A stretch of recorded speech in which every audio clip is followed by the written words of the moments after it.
स्वस्थ भारत के जीवंत फोन इन कार्यक्रम में आप सभी का बहुत बहुत स्वागत है। नमस्कार।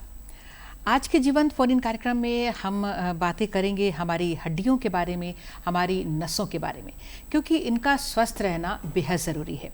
हमारा पूरा शरीर हड्डियों का जो ढांचा है उसी पर रहता है और ये हड्डियां हमारी स्वस्थ होंगी तभी हम भी स्वस्थ रह सकते हैं। तो कैसे हमारी हड्डियों को हम स्वस्थ रख सकते हैं, हमारे नसों को हम मजबूत रख सकते हैं, क्या क्या परेशानियां होती हैं इनको लेकर और किस तरह से हम सावधानियों को अपना सकते हैं, ये बहुत सारी बातें हैं जो आप सब जानना चाहते हैं। और इसी के लिए आज हमने जीवंत फ़ोन इन कार्यक्रम रखा है ताकि आप हमें फ़ोन कर सकें और हड्डियों के बारे में, अपनी नसों के बारे में जो कुछ भी सवाल करना चाहते हैं हमसे पूछ सकते हैं। तो आपकी मुलाकात हम अपने विशेषज्ञ से भी कराएंगे, लेकिन उससे पहले हमारा फ़ोन नंबर आप नोट कर लीजिए। हमारा फ़ोन नंबर है 0651228607। फ़ोन नंबर एक बार फिर से बता देते हैं, 065122822607। तो इसी फ़ोन नंबर पर आप हमें इसी समय फ़ोन करें और हड्डियों के बारे में, नसों के बारे में जो कुछ भी आप पूछना चाहते हैं आप हमसे पूछ सकते हैं। लेकिन इससे पहले कि हम आपकी मुलाकात अपने विशेषज्ञ के साथ कराएं, आपको बता दें कि प्रसार भारती आपके लिए एक नया प्लेटफॉर्म लेकर आया है, OTT प्लेटफॉर्म वेब्स, जिसके माध्यम से आप हमारे दूरदर्शन के सभी कार्यक्रमों को बहुत ही आसानी से अपने फ़ोन पर भी देख सकते हैं। तो देर किस बात की, जल्दी से डाउनलोड कीजिए अपने मोबाइल पर OTT प्लेटफॉर्म का जो वेब्स है उसको आप डाउनलोड कीजिए और इसके माध्यम से हमारे दूरदर्शन के कार्यक्रमों से जुड़े रहिए। तो चलिए अब आपकी मुलाकात हमारे विशेषज्ञ के साथ कराते हैं। आज हमारे साथ हैं सुप्रसिद्ध हड्डी एवं नस रोग विशेषज्ञ हैं डॉक्टर सुधीर कुमार। डॉक्टर साहब आपका बहुत बहुत स्वागत है हमारे कार्यक्रम में। नमस्कार। नमस्ते। और डॉक्टर साहब, हमने अपने दर्शकों को फ़ोन नंबर दे दिया है। हमें उम्मीद है कि जल्द ही उनके फ़ोन कॉल्स भी आने लगेंगे। बहुत सारे सवाल उनके माध्यम से हम तक पहुंचने वाले हैं। लेकिन उससे पहले जब तक फ़ोन नहीं आते हैं, मैं ही आपसे सवाल करना शुरू करती हूं कि ये जो हमारी हड्डियां हैं, ये इन्हीं पर हमारा पूरा शरीर टिका होता है। तो किस तरह की बनावट है हमारे हड्डियों की, किस तरह का ढांचा है, कैसे ये मतलब हमारे पूरे शरीर को बिल्कुल मजबूत बनाते हैं? हड्डी और जोड़ लोकोमोटर सिस्टम का एक हिस्सा है। अगर हम बोलें ऑर्थोपेडिक सर्जन का काम क्या होता है, हाँ। ऑर्थोपेडिक सर्जन जो भी लोकोमोटर सिस्टम से जुड़ा हुआ जो तंत्र है उसके साथ काम करता है, जैसे हड्डी, जोड़, मांसपेशियां, लिगामेंट, कैप्सूल, टेंडन्स, ये सारे नर्व्स, हाँ। ये सारे मिलकर के एक कॉम्प्लेक्स बनाते हैं जिसके जरिए हमारा लोकोमोशन होता है। और ये सारे लोकोमोशन है वेल कोऑर्डिनेटेड है, क्योंकि इसके ऊपर ब्रेन का स्पाइन के थ्रू मांसपेशियों पर कंट्रोल होता है। तो जैसा हम चाहें, जिस मूवमेंट को चाहें हम लोग परफॉर्म कर सकते हैं। जी जी जी। अगर हम हाथ का उदाहरण लें, हाँ। तो तीन बेसिक मूवमेंट है हाथ जी, में। जी। एक तो पिंचिंग, ग्रास्पिंग और हुकिंग। हाँ। अगर ये तीन मूवमेंट अगर हम परफॉर्म कर सकते हैं तो करीब करीब हम हाथ का पूरा काम परफॉर्म कर पाते हैं। अगर हम किसी रोबोटिक की बात करें, हाँ। तो इन तीन मूवमेंट को अचीव करना बहुत ही डिफिकल्ट होता है रोबोटिक हैंड में। और इन सबों का एक कॉम्बिनेशन रहा जिसको कहते हैं रोलिंग मूवमेंट। हम लोग पिंचिंग, ग्रास्पिंग और हुकिंग को अचीव कर सकते हैं रोबोटिक में, लेकिन अगर रोलिंग मूवमेंट करें तो इसको अचीव करना बहुत ही डिफिकल्ट काम है। बिल्कुल, मतलब हर अंग में इस तरह से कई भाग होते हैं और इस तरह से हमारी जो हड्डियां हैं, नसें हैं, वो उन पर हम पूरा शरीर टिका रहता है। आपसे और भी बातें करेंगे, बातों को जारी रखेंगे। एक दर्शक हमारे फ़ोन लाइन से जुड़े हैं, उनका सवाल लेते हैं। हेलो। हाँ जी, नमस्कार। कौन बोल रहे हैं? जी, रवि मेहता जी, जी सवाल करें। मेरा सवाल कंप्यूटर में इतना इन लोगों को की प्रॉब्लम और जैसे गर्दन है, तो ये सब क्या बीमारी से लगता है और इस पर कैसे बच्चे जैसे? जी, ब्रेक होकर सवाल आया है, क्या थोड़ी बहुत समझ में आई सर आपको? पूरी तरह से समझना थोड़ा मुश्किल था। ये आपका जो सवाल है थोड़ा ब्रेक होकर हमारे पास आया है। एक बार फिर से थोड़ा सा आप सवाल करें ताकि हम सुन सकें। मैं ये कहना चाह रही थी कि जैसे बच्चे टीनेजर्स आजकल कंप्यूटर में काम करते हैं, हाँ, या मोबाइल में लगे रहते हैं, तो गर्दन में उनकी जैसे दर्द होता है और उनसे नसों की भी कुछ समस्या आ जाएगी आगे चल के। जी, जी हाँ, एक कंप्यूटर होना या कंप्यूटर पर या मोबाइल पर हैंग करना एक बहुत बड़ा प्रॉब्लम है। इसीलिए सारी मोबाइल कंपनियां ये देती हैं कि आपका कंप्यूटर का टाइम कितना है, स्क्रीन टाइम कितना है, उसको जानना जरूरी है। ये मॉडर्न जो गैजेट्स हैं हमारी ज़िंदगी को इन्होंने बेहतर बनाया है, लेकिन एक तरह से हमारे फिजिकल एक्टिविटी को कॉम्प्रोमाइज़ किया है। अगर हम फिजिकली ज़्यादा एक्टिव रहेंगे, गैजेट से अलग हट करके भी हम नित्य प्रति अगर हम किसी स्पोर्ट्स एक्टिविटी में जुड़े रहेंगे तो हमारी मांसपेशियाँ, जोड़, स्पाइन कहीं बेहतर होगा। ये भी एक निश्चित रूप से एक बहुत बड़ा कारण है गले में, पीठ में और शरीर के अन्य हिस्सों में दर्द पैदा करने का। डेफिनेटली ये एक नेगेटिव पॉइंट है बहुत सारे गैजेट्स के साथ। जी जी जी। और ये जो आजकल सर ये बहुत ज़रूरी भी हो गया है। अब सबका जो सभी लोग जो काम करते हैं, चाहे ऑफिस में स्टूडेंट्स हो या ऑफिस गोइंग हो, हर किसी के हाथ में ये इस तरह के गैजेट्स होते हैं जिसमें बहुत मुश्किल है, लेकिन तरीका सही अगर हो तो हम इन्हें कुछ समस्याओं को रोक सकते हैं। एक और दर्शक जुड़ रहे हैं, उनका सवाल लेते हैं। हेलो। हेलो। हाँ जी, नमस्ते, कौन बोल रहे हैं? हाँ झाविंदर जी, सवाल करिए। सवाल ये है कि मेरी पत्नी का दोनों पैर का प्रॉब्लम है और वो घरेलू इलाज करते रहते हैं। हमें ये जानना है कि एलोपैथिक में इसका ऑपरेशन करने से ठीक होने के चांसेस क्या हैं और ये कितने दिन में ये चल सकती है एलोपैथिक ऑपरेशन में? ऑपरेशन करते रहते। निश्चित रूप से ऑपरेशन करना भी एक सही चुनाव होता है। अगर हम मरीज को सही ढंग से चुने, सही समय पर चुने, तो बहुत सारी डिसेबिलिटी को एबिलिटी में बदल सकते हैं। लेकिन उसके पहले एडिक्वेट मेडिकल ट्रीटमेंट चाहिए। अगर हम उनको अच्छे से फिजिकल एक्टिविटी पर उसको इम्प्रूव करें, डाइटरी केयर लें, सर्टेन दवाइयाँ जो होती हैं वो भी काफ़ी हद तक मदद करती हैं। लाइफ स्टाइल मॉडिफिकेशन भी एक ज़रूरी हिस्सा है आपके ज़िंदगी को बेहतर बनाने के लिए। अगर हमें नीचे पालथी लगाने में दिक्कत है, चुक्कू मुक्कू बैठने में दिक्कत है, तो हम कमोड का इस्तेमाल करें या कुर्सी का इस्तेमाल करें। तो बढ़ती उम्र के साथ साथ लाइफ स्टाइल मॉडिफिकेशन भी आपकी ज़िंदगी की बदसूरती को कम करता है। बिल्कुल। और जहाँ तक सर्जरी की बात है, तो सर्जरी करना या घुटना बदलना is suppose to be one of the safest surgery across the globe. अच्छा। अगर हम उसको प्रॉपर टेक्निक से करें, सही ढंग से उसके प्रोटोकॉल को फॉलो करें, तो करीब करीब सामान्य ज़िंदगी आदमी बिता पाता है ऑपरेशन के पश्चात। रांची शहर में भी बहुत सारे लोग हैं जो कि बहुत अच्छा काम करते हैं। हमारे सेंटर पर भी नी रिप्लेसमेंट या hip replacement, shoulder, ankle, elbow replacement होना एक सामान्य प्रक्रिया है। अच्छा। मोस्ट कॉमन नी और हिप रिप्लेसमेंट है। बिल्कुल। तो ये इसकी नौबत ही क्यों आती है?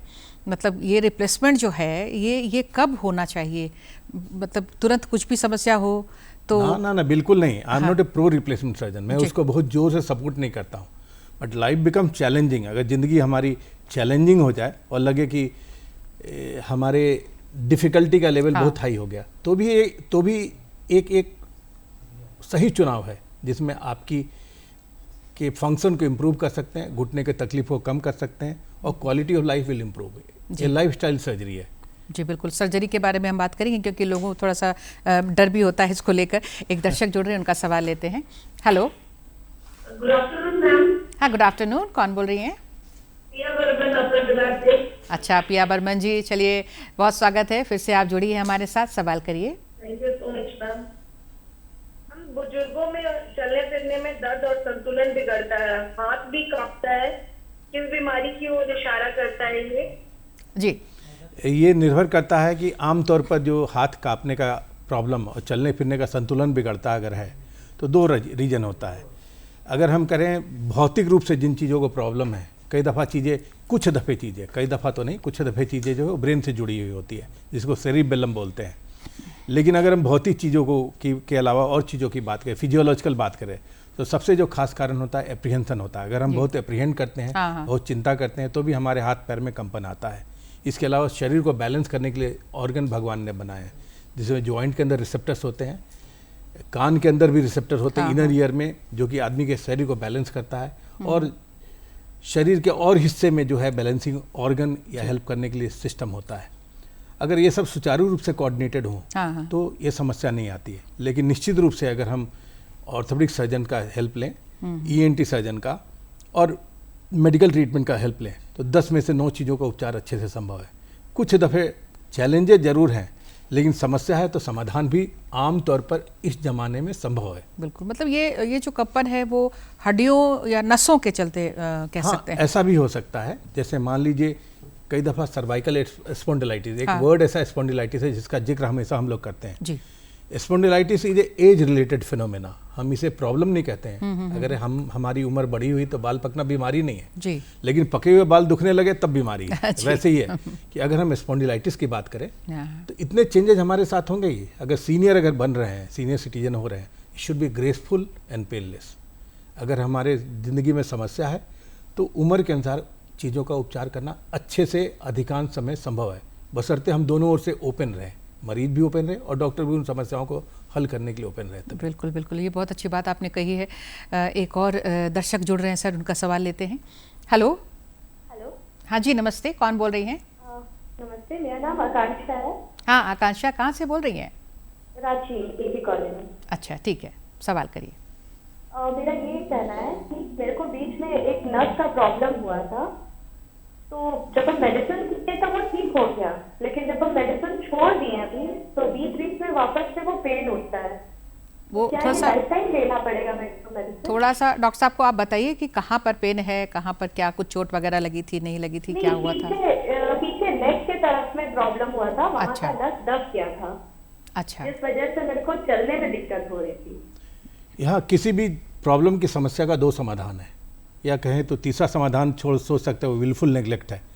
अगर किसी एक्टिव ट्रीटमेंट की बात करें हम, तो मेडिकल ट्रीटमेंट एक डेफिनेटली एक बहुत अच्छा उपचार चुनाव होता है।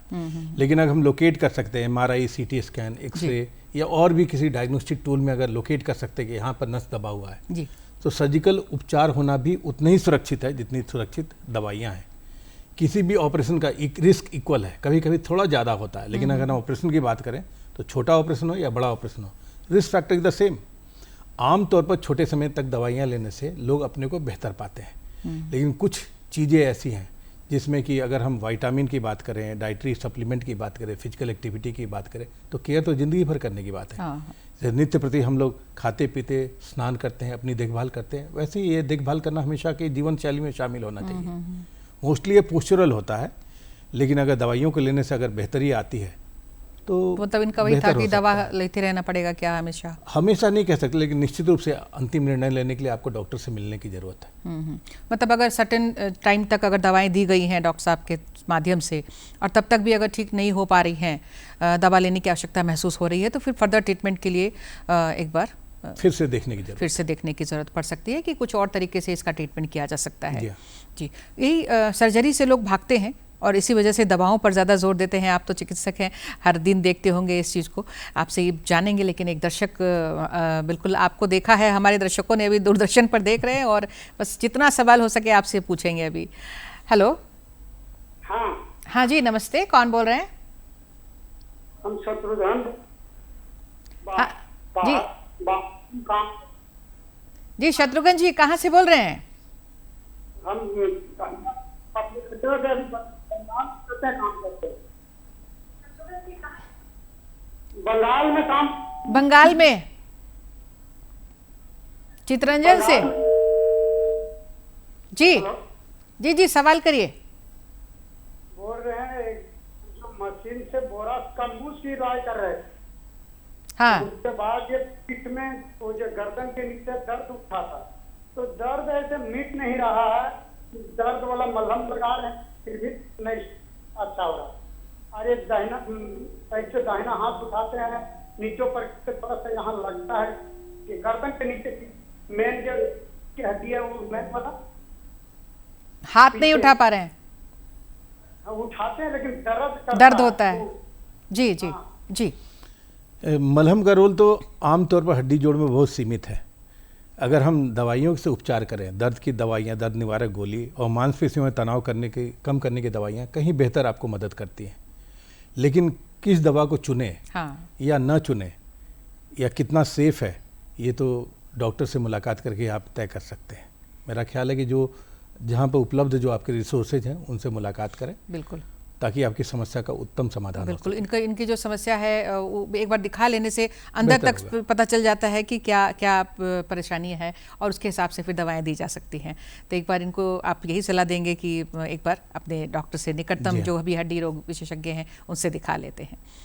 हम लोग अभी सर्जरी की बात कर रहे थे सर, कि क्या सर्जरी मतलब बहुत ही महंगी होती है या फिर बहुत टाइम टेकिंग होती है या बहुत डरावना होता है, ये हम बात करेंगे। सर मुझे बिल्कुल अभी इजाज़त नहीं दे रहे हैं हमारे दर्शक की, मैं आपसे सवाल करूं। एक दर्शक है, उनका पहले फ़ोन लेते हैं। हेलो जी हाँ जी, नमस्कार नमस्कार जी। जी, बताइए कौन बोल रहे हैं? मनोज कुमार, जी, कहाँ से बोल रहे हैं? रायपुर छत्तीसगढ़। छत्तीसगढ़ से बोल रहे हैं, रायपुर से। जी, सवाल करिए। मुझे साइटिक है। जी जी, बताइए। साइटिक है।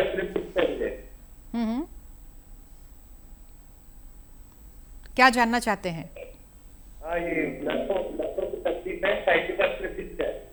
हाँ जी जी, तो सर कुछ पूछना है? साइटिका का मतलब होता है, क्या दवाइयाँ तो क्या है कि ऑपरेशन करना पड़ेगा?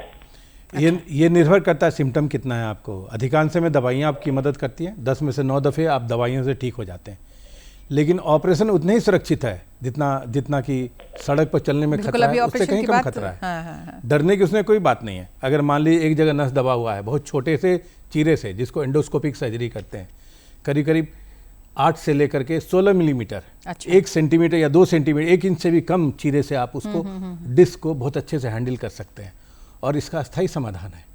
इस ऑपरेशन, रीढ़ की हड्डियों के बारे में एक समय में ऑपरेशन कहा जाता था कि बहुत चिंताजनक है, बहुत बड़ा सर्जरी है। हाँ। आज भी है, लेकिन अगर कोई हवाई जहाज़ को चलाना जानता है तो वो बहुत डिफ़िकल्ट है। मेरे लिए तो डिफ़िकल्ट है, लेकिन जो चलाना जानता है उसे मालूम है कि कैसे उसको उड़ाना है, कैसे वापस लैंड करना है। तो उसके लिए विधि और विधा की ज़रूरत पड़ती है।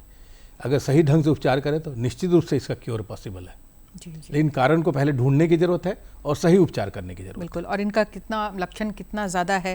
जी बिल्कुल, अगर दवाइयों से रिस्पॉन्ड करते हैं उससे बढ़िया कुछ नहीं है, लेकिन दवाइयों से रिस्पॉन्ड नहीं करें एंड क्वालिटी ऑफ लाइफ आपका बहुत कॉम्प्रोमाइज हो, तो एक बहुत अच्छा और सुरक्षित उपचार है। बिल्कुल।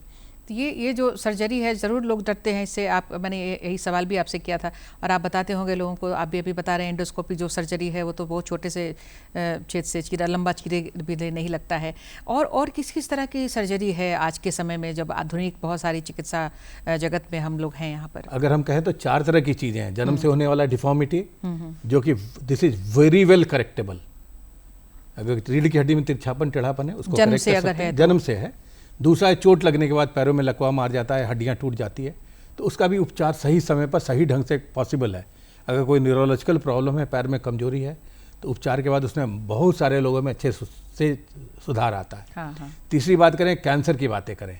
कैंसर में कई दफ़ा रीढ़ की हड्डियाँ खराब हो जाती हैं, अच्छा। या वो स्पॉयल हो जाती है, तो उसको रिप्लेस कर सकते हैं, फिक्स कर सकते हैं, और कई दफ़े कैंसर को बहुत अच्छे से ट्रीट किया जा सकता है। तो जो आपकी ज़िंदगी है, कई दफ़ा मरीज की लॉन्जिविटी और क्वालिटी ऑफ लाइफ दोनों अच्छी होती है कैंसर के उपचार के बाद। बिल्कुल। अगर हम और भी तरह के हैं कैंसर। अभी आप बता रहे थे कैंसर के अलावा भी, और अभी आपसे जानेंगे। एक दर्शक जुड़ रहे हैं, उनका सवाल लेते हैं। हेलो हाँ जी, नमस्कार, कौन बोल रही हैं? नमस्कार, मैं नेहा बोल रही हूँ। नेहा जी, कहाँ से बोल रही हैं? लालपुर से। लालपुर, रांची से। जी, सवाल करिए। जी, मेरी सासू माँ के घुटने में हमेशा दर्द होता है। काफी दिखाया पर वो रिकवर नहीं हो रहा। जी, डॉक्टर साहब कुछ पूछना चाहते हैं? जी, 2 चीज़ें हैं। अगर वो रिकवर नहीं होता मेडिकल ट्रीटमेंट से, तो संभावित ऑपरेशन जैसी चीज़ें सोची जा सकती है। 3-4 तरीके हैं जो उसको इंटरवेन करने की बातें करेंगे। अगर बहुत आरंभिक स्थिति में आर्थराइटिक चेंजेज हैं, तो एक नई विधि का इस्तेमाल करते हैं, जिसको प्लेटलेट रिच प्लाज्मा कहते हैं, बायोलॉजिकल थेरेपी कहते हैं। बायोलॉजिकल थेरेपी भी काफ़ी दूर तक सर्टेन कंडीशन में हेल्प करता है। सेकंड है, अगर घुटना टेढ़ा है तो नी को रीअलाइन कर सकते हैं। टेढ़ापन अगर को सीधा करते हैं तो गैप को बैलेंस किया जा सकता है, तकलीफ को अच्छे समय से उपचार किया जा सकता है, और लंबे समय तक गॉड गिवन जोड़ आपकी मदद करेगा। जी। और जब काम ना बने या ऐसी संभावना है कि रिप्लेसमेंट की ज़रूरत है, तो रिप्लेसमेंट बहुत ही सुरक्षित सर्जरी माना जाता है। ये आपका चुनाव है, आप रांची में कराएं, नगर में कराएं, महानगर में कराएं या दुनिया किसी क्षेत्र में कराएं। जो ट्रीटमेंट है this is a gold standard, बिल्कुल ये तयशुदा है। अगर मेरा घुटना रहेगा, लोग पूछते हैं कि आपका घुटना रहेगा तो क्या करेंगे, definitely I will go through the surgery. मैं क्यों डरूंगा उसमें? इनहेरेंट रिस्क फैक्टर जो भी सर्जरी के हैं वो मुझे भी मालूम है, मैं खुद करता हूँ, मुझे भी मालूम है क्या संभावित परेशानियाँ वो भी मालूम है, लेकिन डर के आगे जीत है, ऐसी कहते हैं ना। बिल्कुल, चांस तो हमें ही लेना पड़ेगा बेहतरी के लिए। बिल्कुल, तो इसमें डरना नहीं है। और ये जब इतनी अच्छी प्रणाली, एक चिकित्सा प्रणाली हमारे पास है, तो हम क्यों इससे वंचित रहें? इसमें क्या कॉस्ट बहुत आता है, बहुत महंगे सर्जरी होती है? नहीं, अभी तो पहले के समय में जब से गवर्नमेंट ने इसका प्राइसिंग तय किया, जॉइंट का प्राइस तय किया, पहले के समय में इसका जोड़ का दाम, अगर सबसे अच्छे जोड़ की बात करें तो करीब 2 लाख के लगभग आता था। आज की तारीख में जो जॉइंट का कॉस्ट, जो एक जॉइंट की बात करें, गवर्नमेंट ने उसका प्राइस का सीलिंग किया है, तो करीब 60-70 हज़ार रुपये के बीच में आता है, अंदाज़ा बता रहा हूँ। बाद बाकी के अगर हम अच्छा जोड़ का इस्तेमाल करें तो जो भी होगा this will be Fairlie affordable होगा, हमारे पॉपुलेशन के लिए अच्छे से अफोर्डेबल होगा ये। अगर हम किसी विकसित देश की बात करें जहाँ वेटिंग पीरियड 5 से लेकर के 10 साल तक है, घुटना बदलवाने में खर्चा अगर भारत के रुपए के टर्म में उसको कैलकुलेट करें तो $60,000 को हम लोग रुपए में कन्वर्ट करेंगे तो करीब 50 से 60 लाख रुपए के बीच में आता है मिनिमम। और इंग्लैंड जैसे विकसित देश की बात करें जहाँ वेटिंग पीरियड 3 से 5 साल पीरियड तक का हो सकता है नी रिप्लेसमेंट का। लेकिन अपने देश में हम लोग चाहें जब चाहें, इतने सारे रिसोर्सेज हैं, इतना सेफ है, और same joint with a better skill, more precise, better functional outcome with a human touch. जी, फिर डरने की क्या बात है उसमें? कितनी उम्र तक इसे किया जा सकता है? आमतौर पर जो सजेस्टेड है 60 साल के ऊपर कराएं तो जॉइंट की ज़िंदगी 25 से 30 साल होती है अगर अच्छे से किया जाए तो। जैसे हम लोग अभी रोबोटिक की बात करते हैं, रोबोटिक असिस्ट करने के लिए, रोबोटिक सर्जरी सिर्फ नहीं, उसके पीछे जो man behind the machine is more important. आदमी क्या करता है आदमी की बुद्धि को रोबोट असिस्ट कर रहा है, लेकिन आदमी की बुद्धि का अभी रिप्लेसमेंट नहीं है। हो सकता है 10 साल के बाद हो, जब मैं ना रहूं तब हो, आज की तारीख में तो बिल्कुल ही नहीं है। इसलिए रोबोटिक एक विधि है जिसका मार्केटिंग में ये लोग इस्तेमाल करते हैं, लेकिन आदमी की स्किल के आगे उसका जवाब नहीं है। जो लोग वर्षों से, जैसे मैं पिछले 37 साल से ऑर्थोपेडिक सर्जन हूँ, सडनली एक AI मुझे कैसे रिप्लेस कर सकता है? हो सकता है फ्यूचर में पॉसिबल है, आज की तारीख में अलग चीज़ें हैं, लेकिन अगर वाइजली और प्रॉपर तरीके से किया जाए तो जॉइंट का सर्वाइवल 30 साल है। अगर 60 साल में करें तो 90 साल में रिवीजन की बात आती है। तो इस तरह से ज़िंदगी को कैलकुलेट करते हैं। हमारा एवरेज लाइफ एक्सपेक्टेंसी 70 से 72 साल है अपने देश में, तो 40 साल में करें तो 70 साल तक विल बी कंफर्टेबल। जी बिल्कुल। लेकिन कभी कभी टोटली बेड रिडन है तो क्या करेंगे? यंग एज में भी किया जाता है विथ ए प्रोग्नोसिस की ज़रूरत पड़ने पर हम उसको रिवीजन कर सकते हैं। रिवीजन थोड़ा ज़्यादा चैलेंजिंग होता है but as safe as primary surgery. लेकिन फिर आप जिंदगी में अगले 30 साल फिर जोड़ रहे हैं आज के ज्ञान के हिसाब से। भविष्य में हो सकता है और बेहतर कुछ जो आर्टिकुलेटिंग सरफेस आए तो लॉन्जिविटी और भी अच्छी हो सकता है बायोलॉजिकली हम लोग जॉइंट को रीजनरेट कर ले। तो मॉडर्न मेडिकल ट्रीटमेंट के प्रॉमिसिंग चीज़ें बहुत है, लोग लगे हुए पूरी दुनिया में। जेनेटिक भी एक मोडेलिटी ऑफ ट्रीटमेंट है, शायद फ्यूचर में लोग कर पाए। बिल्कुल बिल्कुल। लेकिन अभी भी बहुत सारी चीज़ें हैं जो लाइफस्टाइल को बिल्कुल चेंज कर सकते हैं। बेड रिटर्न भी है, उसको भी बिल्कुल मतलब चलने फिरने लायक तो बन ही जाएंगे लोग।